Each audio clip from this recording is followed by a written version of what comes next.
Before we get into today's edition of Just the Truth, let me tell you about the latest special from Mike Lindell at MyPillow. The standard MyPillow, normally $49.98 for a limited time only, just $14.88 with promo code Joey. Go to MyPillow.com, click on the radio listener specials, and see all the specials. There's a limited quantity of just 10 at this special price. That's $14.88 with promo code Joey. Thanks for joining me in the PhD Weight Loss Studio. To lose weight for the last time, visit myphdweightloss.com.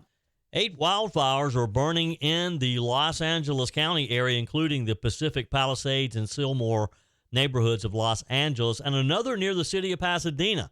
Hundreds of thousands of residents are under evacuation orders as the LA area wildfires threaten at least 28,000 structures. More than 3 million without power in the Los Angeles County area yesterday afternoon, according to Southern California Edison. The fires are being pushed by Santa Ana winds from the east, and officials warn the worst is yet to come. We have the latest updates for you in today's show. Los Angeles Mayor Karen Bass is facing a huge backlash over her wildfire absence and fire department budget cuts that have made fighting the fire that much harder. President-elect Donald Trump arrived at Capitol Hill yesterday to talk about strategy on the budget, taxes, and the border with Senate GOP leaders, and Republican attorney generals are doubling down on the Biden administration lawsuits as the president prepares to leave office in just a couple of weeks. I guess this is just one for the road.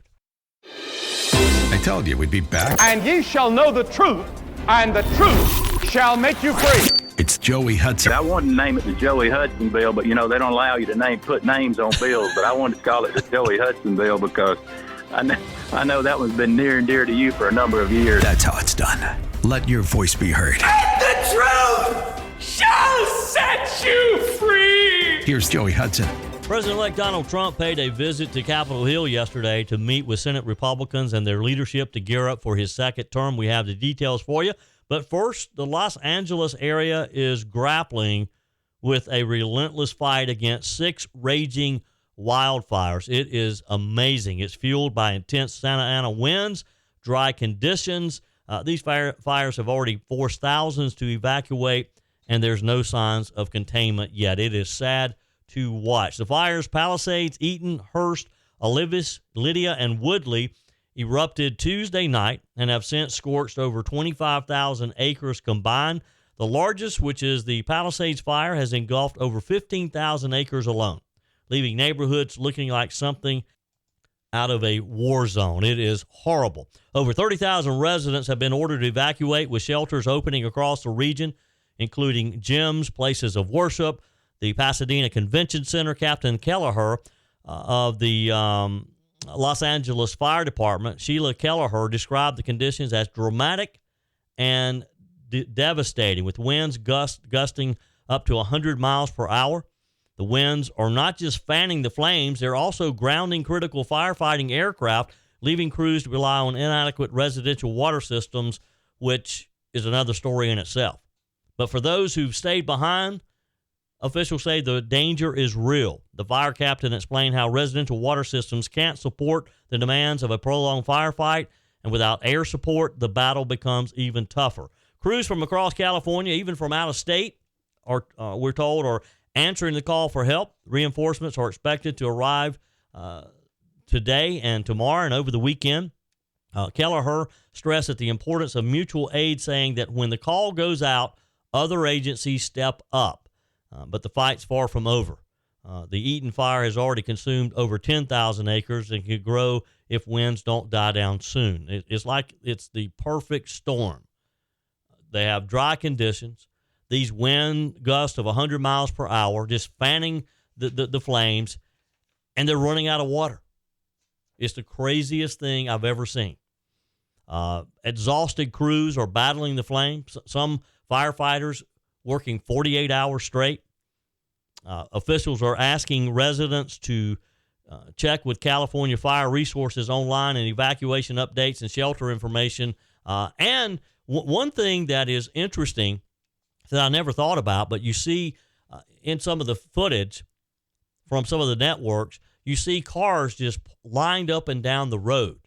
Some of them have just been pushed over out of the road. Officials are asking people to, when they leave their cars, to please just leave the keys in them. It's become a problem because some people have abandoned their cars, locked them, and left them, and officials can't move them.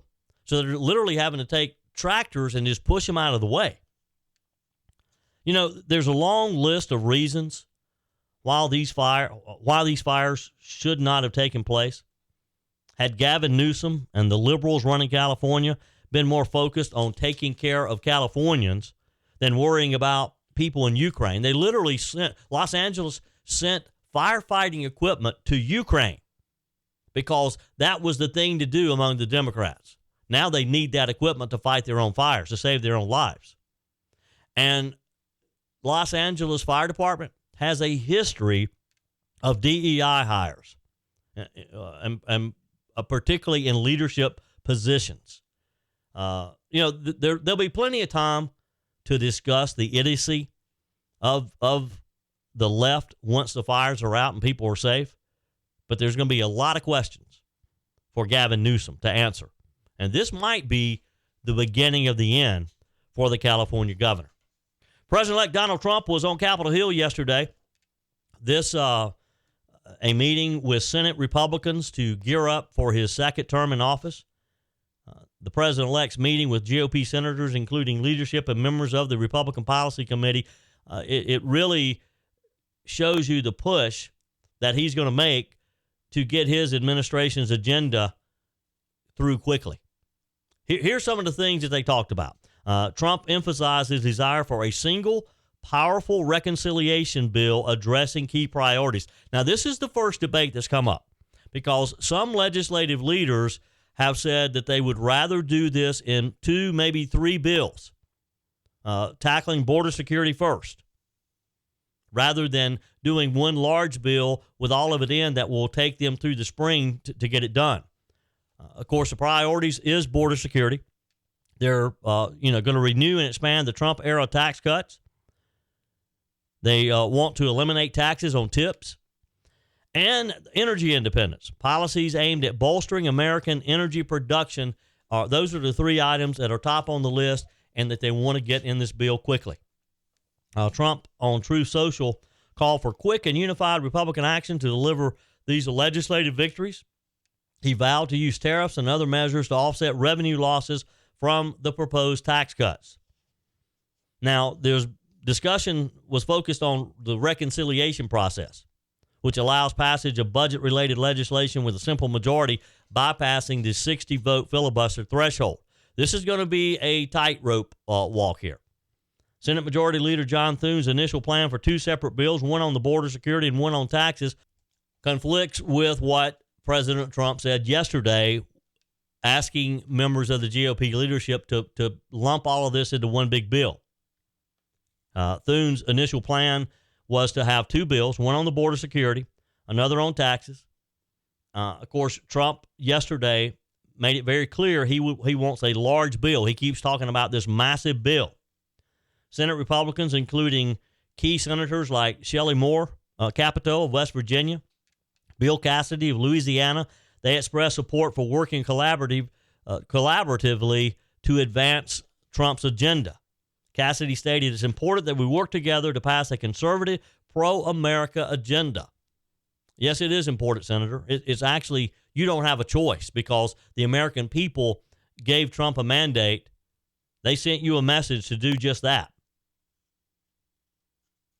Trump's visit yesterday, of course, coincided with his attendance at former President Jimmy Carter's funeral, a mix of ceremonial and political duties. Trump and Senate Republicans, again, prioritizing swift action on legislative goals to capitalize on their control of the 2 chambers. And it's going to be interesting to watch the reconciliation process. It's a rare opportunity for them to enact significant policy changes without Democrat support, which they know they're not going to get. So what's next? What's the next step? Senate Republicans say that they will work to reconcile differing approaches to President Trump's proposed priorities and the scope of the legislation. They feel like that they're building momentum. Trump's continuing engagement with GOP lawmakers is expected to solidify support And he's keeping the pressure on them, and we need to as well. We got to keep those phone calls to senators' offices and emails to their offices, letting them know we expect them to support Donald Trump. Further details on the legislative framework is anticipated over the coming weeks. Trump's likely to champion these efforts at some of his upcoming rallies and on social media. He's going to be very active in this process. He's going to be out there asking you and me to keep the pressure on not only the GOP senators, but the House members as well, and those middle-of-the-road Democrats in the House. It's not out of the question that we might pick up some votes over there, because I think they understand what the American people have asked them to do.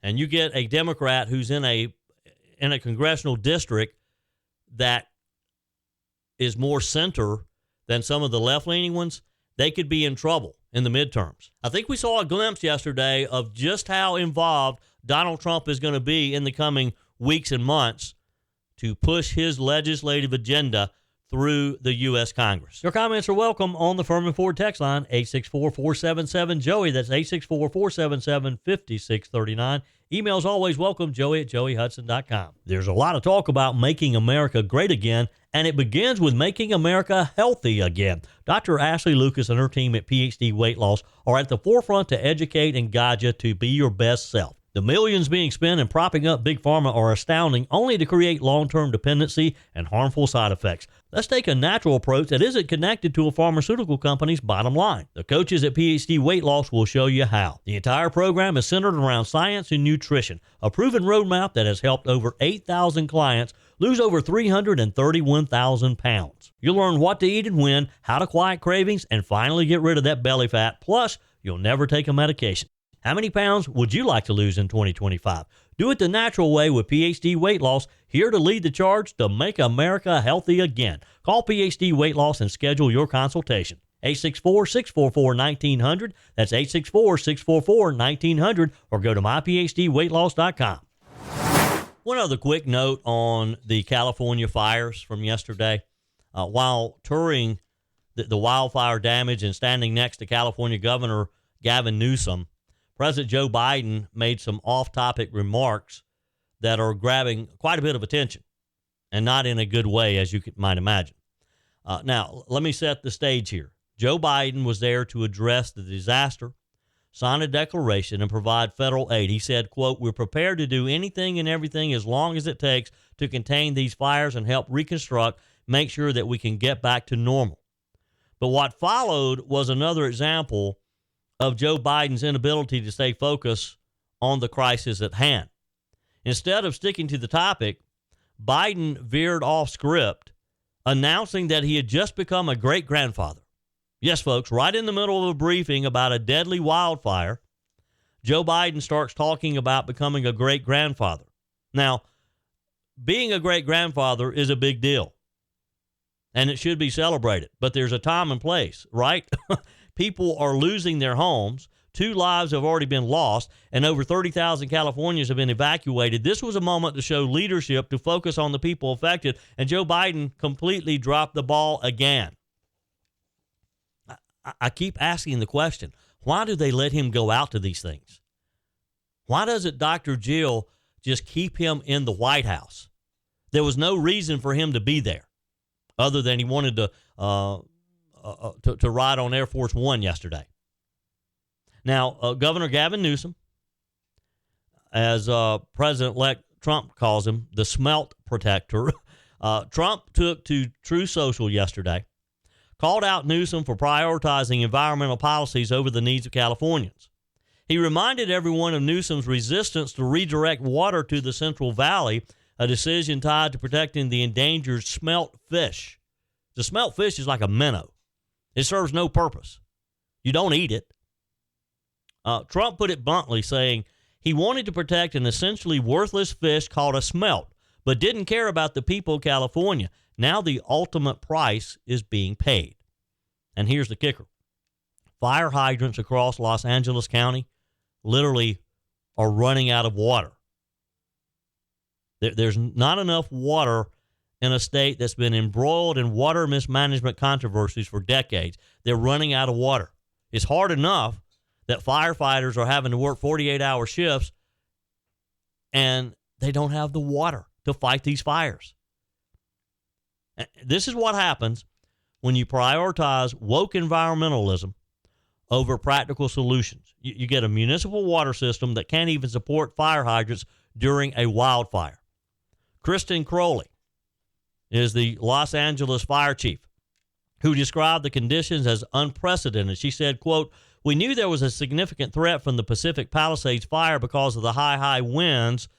She's a 25-year veteran, by the way. She admitted she's never seen wind conditions like these. Meanwhile, the fires have consumed 22 square miles, destroyed homes, claimed at least 2 lives. Yet Joe Biden and Gavin Newsom seem more concerned with patting themselves on the back than addressing the root causes of these disasters. I mean, if you watch the video of this yesterday, you have Gavin Newsom, Joe Biden, and a couple others. I don't know who the other officials are. They're standing in a room with a large TV monitor, and it's like they have a PowerPoint presentation that they're going through the president for, and they let the press come in to look. Served no purpose whatsoever. Meanwhile, you have devastating images. Smoke blanketing downtown Los Angeles. A Christmas tree engulfed in flames inside of a home in Pacific Palisades. A church burning in Pasadena. The Altadena Community Church is gone. Just another casualty of California's failure to prepare adequately for wildfire season. And you got Joe Biden proudly talking about Hunter Biden's grandchild. I mean, look, with all that Hunter Biden's been through, I don't think I would even bring him up when I don't have to. Wow. And look, let's just be honest here. This isn't just a natural disaster. It's a man-made policy failure in California. California's leaders have had decades to prepare and to be ready for these type fires. They focus on virtue signaling, pushing environmental agendas that do nothing to mitigate the real threats. And let's not forget the water crisis. The Los Angeles County Department of Public Works admitted the municipal system wasn't designed to handle wildfires. Wow. You weren't ready for it, huh? Imagine that, a state plagued by wildfires year after year. They didn't think to design its water infrastructure to handle them, to be able to fight them. Look, Joe Biden, Gavin Newsom can stand there and make all the promises they want, but actions speak louder than words. Californians don't need platitudes or off-topic announcements about great-grandchildren. They need leadership. They need help. They need solutions, and they need it right now.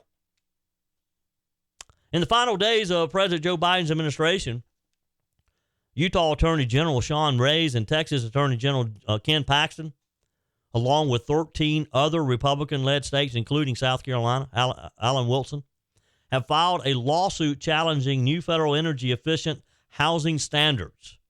They argue that these rules set by the Department of Housing and Urban Development, one of these last-minute Joe Biden programs, and the U.S. Department of Agriculture, that they're burdensome, that they exceed federal authority, and undermine affordable housing options.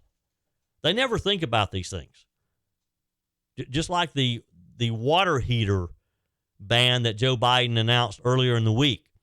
He never thinks about the idea that low-income people are going to have trouble affording those water heaters when theirs goes out and they have to replace it with one of the Joe Biden expensive ones.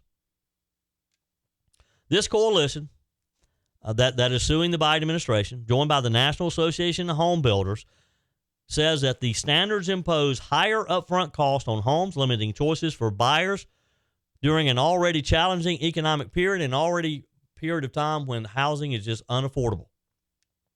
Reyes criticized the timing, saying, even as our nation prepares to transition to a new administration, the outgoing HUD and USDA offices are committed to inflicting unwanted and unneeded cost increases on Americans.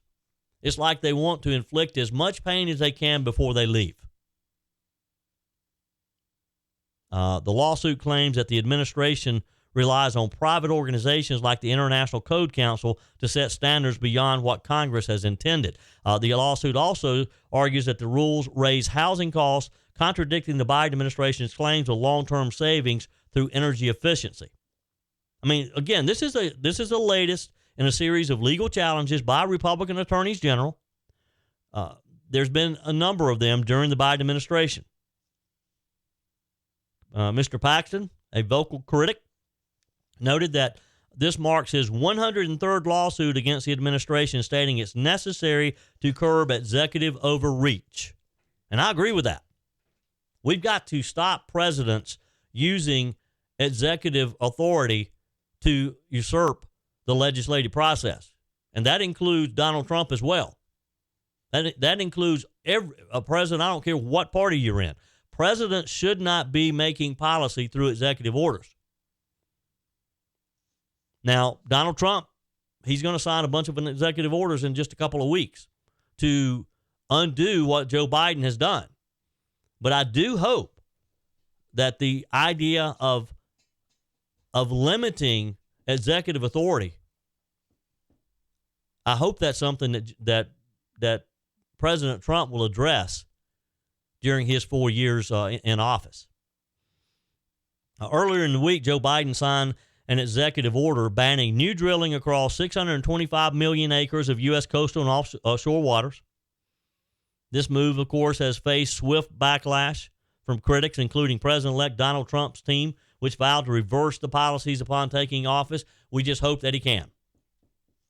Texas Attorney General Ken Paxton commented, Biden's actions demonstrate a pattern of disregard for constitutional limits and economic realities, further highlighting the need for legal accountability. As Biden's term ends, Republican-led states continue to push back against what they view as federal overreach, setting the stage for what's going to be a contentious policy reversal under the incoming Trump administration. It's going to be a busy, busy first few weeks for sure. Wow. I don't know that I'll ever understand what Joe Biden and his administration, what they're trying to accomplish, doing these type things in these final weeks of his administration. It's just obvious the damage that they're doing. It's obvious they don't care about you and me. It's criminal. I mean, it is borderline criminal what Joe Biden is doing to this nation in his final weeks in office. January 20th can't get here quick enough, folks. And boy, is that going to be one more day. And I'm so happy I'm going to be there on the National Mall watching Donald J. Trump being sworn in to another term. It's going to be a big day for sure. Let's go to the text line and get you updated on some messages. Thank you. I love your texts. I love your emails. Joey@joeyhudson.com. Ray writes, good day, Joey. Just to keep it light, Jimmy Carter died at 100. He will be 101 by the time he is buried. It is a long process, for sure, yes. Tony says, Joey, all I have to say about Trump's comments concerning Panama and the Gulf of America is this.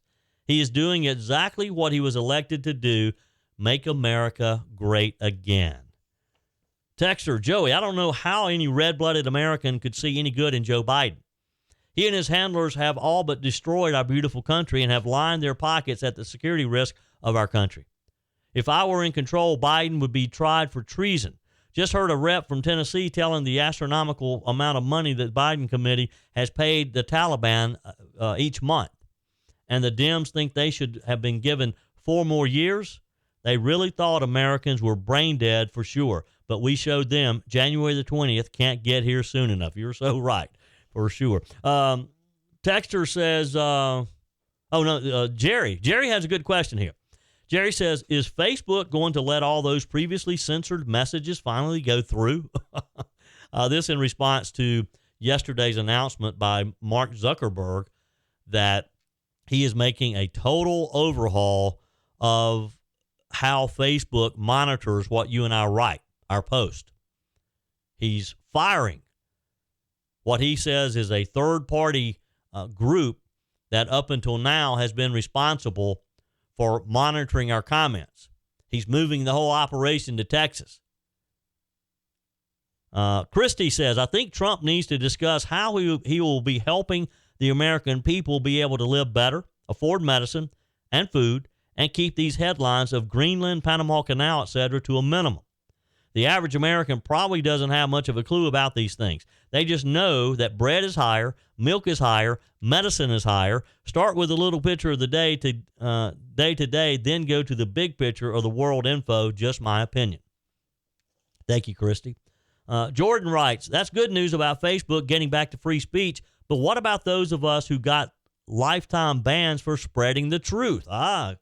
Good question, Jordan. Jordan says, are they going to reverse the ban, or are we stuck with it? I received multiple violations about things I posted about the Biden crime family, J6, Fauci, and COVID that eventually led to my Facebook being shut down completely and banned. My opinions are my own. If you or someone doesn't like them, just keep scrolling. But to permanently ban someone was my final straw with social media. Just curious. Well, Jordan, I don't know for sure, but I do suspect that there'll be a renewed appeals process, and there'll be some different eyes looking at those now. So if you want back on Facebook, if I were you, I would just monitor it in the coming weeks, and there'll be a lot of news around the changes that Zuckerberg's making.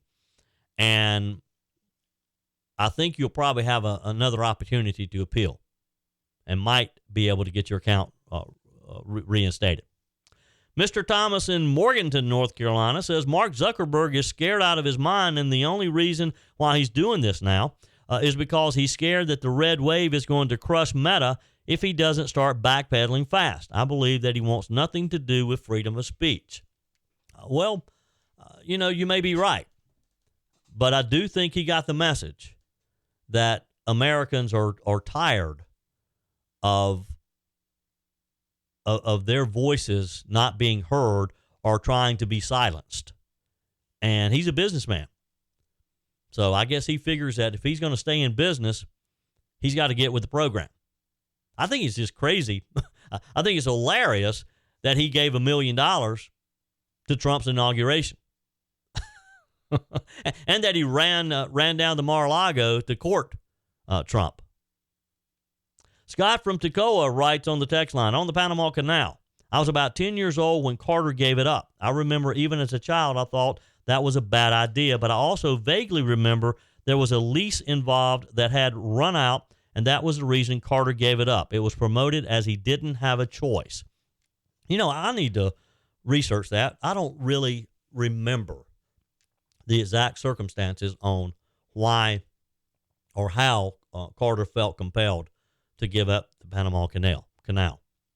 I'll check on that. We'll talk about that on another day.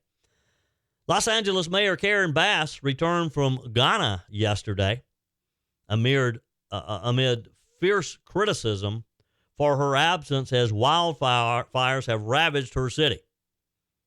There's been a lot of talk over the last 24, 48 hours of where the mayor is, and she was over in Africa at the inauguration of some foreign leader. She's not even going to go to the inauguration of her president, but she was over there at the inauguration of a foreign entity. She arrived at LAX, refused to respond to reporters' questions about whether she owed an apology to residents for being away and for cutting millions from the Los Angeles Fire Department's budget earlier in the year. Sky News reporter David Blevins happened to be on the jetway when the mayor was coming off of the plane. He asked her, do you owe citizens an apology for being absent while their homes were burning? Here's the mayor. Owe citizens an apology for being absent while their homes were burning? Do you regret cutting the fire department budget by millions of dollars, Madam Mayor? Have you nothing to say today? Can you back up, please? Appreciate it. Have you absolutely nothing to say to the citizens today? Elon Musk says that you're utterly incompetent. Are you considering your position? Madam Mayor, have you absolutely nothing to say to the citizens today who are dealing with this disaster? If that seemed like a one-sided conversation, it was. Because all you had was David Blevins asking her, and she just stood there staring off into space. I'm assuming they were waiting on the jetway to clear or something, and she had nowhere to go, and so he kind of had her backed in the corner. But she was stone-faced. She wasn't saying a word, and she was mad. She was madder than a wet hen, as we say in the South. She didn't have anything she could say. She remained silent. She disembarked from the plane, ignored further questions about her trip and the unfolding crisis that she had come back to. Again, she was in Ghana as part of a Biden administration delegation for the presidential inauguration when the fire broke out. Critics have questioned her priorities, pointing out that her absence coincided with a critical time for the city. Adding to the scrutiny, Bass had previously cut $17.6 million from the Los Angeles Fire Department budget for the 2024-2025 fiscal year, falling short of the $20 million reduction she had originally proposed. So she's cut millions and millions from the fire department's budget. It's no wonder that they're not equipped to fight the fire. Her critics argue that these cuts have strained resources, leaving firefighters under-equipped, underfunded during one of the most catastrophic fires in Los Angeles history. And she's off in a foreign country for Joe Biden. The mayor's trip to Africa and her budget cuts have people in Los Angeles furious. Ashley Hayek, president of the America First Works, called her actions insane, accusing the mayor of prioritizing international engagements over her constituents' safety. Social media, as you can imagine, erupted with criticism, with many blaming Mayor Bass for inadequate preparedness and resources to combat the wildfires. Look, she's just like Gavin Newsom. She's been off fighting these woke battles, promoting DEI within the city agencies, including the fire department. There was a story on Jesse Waters last night. I forget the guy's name, but a white guy who talked about he had applied for a firefighter's position, and he was told, because he was a white man, not to even bother, to come back in about 7 years. That only blacks, Hispanics, Asians, and females were being hired. Wow. Your comments are welcome on the Furman Ford text line, 864-477-JOEY. That's 864-477-5639. Emails always welcome, joey@joeyhudson.com. Speaking of the Furman Ford text line, it's never been more important to support locally run businesses owned by people who actually live here in the upstate. Let me take a minute to talk with you about our friends at Furman Ford. If you're looking for a new vehicle, maybe a great pre-owned vehicle, one you can trust, or maybe you're looking to order that special vehicle. Either way, if you want a new one, a brand new one, or a pre-owned that you can trust, the folks at Furman Ford, they're there to help you. Their name is on the sign because their name is on the line, because every single transaction is important to them. Jim Furman, Matthew Furman. They do business the right way. When you stop by, when you give them a call, or maybe when you just send them a quick email, you're always going to have access to a member of the Furman Ford family. And by the way, they also offer great service, and you're not going to have to wait weeks and weeks to get it done. And you do not have had to purchase your vehicle at Furman Ford. Doesn't even have to be a Ford. They service all makes and models. Visit my friends at Furman Ford online at furmanford.com, furmanford.com. Last night was the first meeting of the Greenville County Council since last year's election. There was a bit of a shakeup. And I think this story is probably a little more than just local politics. It's a case study in what happens when everyday citizens push back against government that they believe is not listening to them. So let me set the stage here. Greenville County Council, the governing body of South Carolina's largest county, just experienced what the Post-Courier called a seismic shift in power. Thanks to an influx of new members, the council's priorities are being completely redefined, and that includes taking aim at a controversial property tax increase that was passed by the council last year. Here's the deal.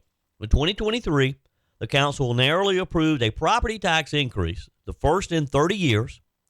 For a $200,000 home, it's about $58 more a year. Now, supporters argued this was necessary to keep services like law enforcement and EMS running in a growing county. It was a big news item at the time. A lot of debate went into this. We talked about it quite a bit on this radio show. But let's be honest, people weren't buying into it. Voters weren't buying into it. They felt like that there was other ways that these services could have been provided rather than going back to the well. Critics slammed it as a government overreach, a sign of fiscal mismanagement, questions on how money was being spent at the county level. And guess what? Voters pretty much agreed with those critics. In the June primaries last year, 3 Republicans who backed the tax hike were defeated by challengers attacking the increase from the right. These newcomers, Gary Collins, Kelly Long, and Kurt McGahey, are bringing a mandate for change to Greenville County Council. The first big sign of this political shift came last night. During the council's first meeting of the year, Benton Blunt, a vocal critic of the tax increase, was unanimously elected as the new chairman of the Greenville County Council. Chairman Blunt, a former contestant on the popular America's Got Talent, told Fox Carolina that his switch from entertaining people with his music to serving in local government is all about the people. It's not really about politics for me, it's about people. Once I found out that local government really does guide the future of where you live, and I have 3 young kids, it kind of made me want to get involved with public service. And Blunt has been a voice against the business as usual, if you will, on county council since he was elected. He made it very clear after being elected chairman of the council that he wants to repeal the 2023 tax increase as soon as possible. And that could be a huge win for taxpayers. Here's what he told the Post and Courier. We're going to look at every department's budget to cut spending, but emergency services and the sheriff's department will not be touched. Now, that's what we want, right? At least have the willingness to take a look. We have to start thinking in terms of spending cuts at all levels of government. This isn't just the federal government. It has to filter down to state government, to local government. That's what the people on November the 5th said loud and clear. We need to take another look at spending. We got to get government under control. And yes, they spoke very loudly in the national election. But this filtered down to local elections as well. And that's what Chairman Benton Blunt is saying. He's saying, let's roll back the tax hike, but we're not going to compromise public safety. That's leadership, folks. But the changes don't stop there. Post and Courier say that the council is also eyeing amendments to the Unified Development Ordinance, known as the UDO, a document that guides how Greenville County handles growth and development. Now, critics say that the UDO gives too much power to unelected planning staff and pushes density policies that don't align with what the community wants. You got a lot of growth going on in Greenville County right now. New developments popping up everywhere. Some people think that developers are being given too much leeway in how many homes they cram into a particular area. According to the Post and Courier, Blunt's approach, he's not going to look to repeal the UDO outright like some of his colleagues. Instead, he's calling for specific changes, strategic changes, tightening restrictions on county planning staff and overhauling density rules. This is about balancing growth with preserving the character of Greenville's neighborhoods. Here's another move that I think deserves recognition. Councilman Blunt plans to add a 30-minute public comment section at the end of every council meeting. He's saying, I want to hear from you, even if it's critical. And this is how you rebuild trust between citizens and their government. He said, I hope that my willingness to entertain a conversation, even if it's harsh, will give people the sense that they can speak their minds. And again, that's refreshing because I think people have come to think of not just Greenville County Council, but city councils, school boards, that they're smarter than everybody in the room. And they don't need to hear from the people. They know what's best for us. That's kind of the attitude that the council had last year when they passed his tax increase. Was, you don't know what we know what's best for you. When people were clearly opposed to it, and that was reflected in last year's primaries. And, you know, some of the people who were defeated last year, they're good people. and they went to county council to serve. And you have to applaud anybody who puts their name on the ballot. But you got to listen to what the voters want. And that's, listen, if you are an elected official listening today, or if you're considering running for public office, what's happening in Greenville County, I believe, is proof that elections matter. Voters were fed up with what they viewed as higher taxes, government overreach, a council largely not listening to them, so they took action. Now we have a new majority on the council, a governing body ready apparently to put taxpayers first. Again, we'll wait and see. We'll see, because these things tend to change. How many times have we seen an elected representative go in with good intentions and everything changes once they assume office? Let's hope that doesn't happen. We'll be following this. We'll be keeping an eye on this new council. And again, a reminder to every politician out there, if you ignore the will of the people, they're going to find someone who listens. That's what democracy looks like. That's what our system of government looks like. As an elected representative at whatever level, if you ignore what the people who put you there have to say, they're going to replace you every time. I promise you. That's a fact of life. That's it for today's edition of Just the Truth. Thanks for joining me in the PhD Weight Loss Studios. To lose weight for the last time, visit myphdweightloss.com. If you haven't joined my mailing list yet, visit my website, joeyhudson.com. Click on the Connect with Joey button so that you can receive our emails and the most up-to-date news. Also, join me on my YouTube channel. Be sure and like, comment, and subscribe. Just search for Joey Hudson. As always, thanks for spending a few minutes of your day with me. Do me a favor and forward this episode to a few friends. Just click on the share button and send to your contacts. We need to build an army of conservatives to win our country back, and we can do that by continuing to share the truth with our friends and family. Keep those comments coming via the Furman Ford text line 864-477-JOEY. Email to joey@joeyhudson.com, and I love your messages on the MyPillow message line. Again, that's 864-477-JOEY, 864-477-5639. Be sure and take advantage of the MyPillow special, just $14.88 on the standard MyPillows when you use promo code Joey. Order online at mypillow.com or call 800-893-4053. We're back again tomorrow and hope you'll plan to join us. Until then, remember, God's got this. He's still in control.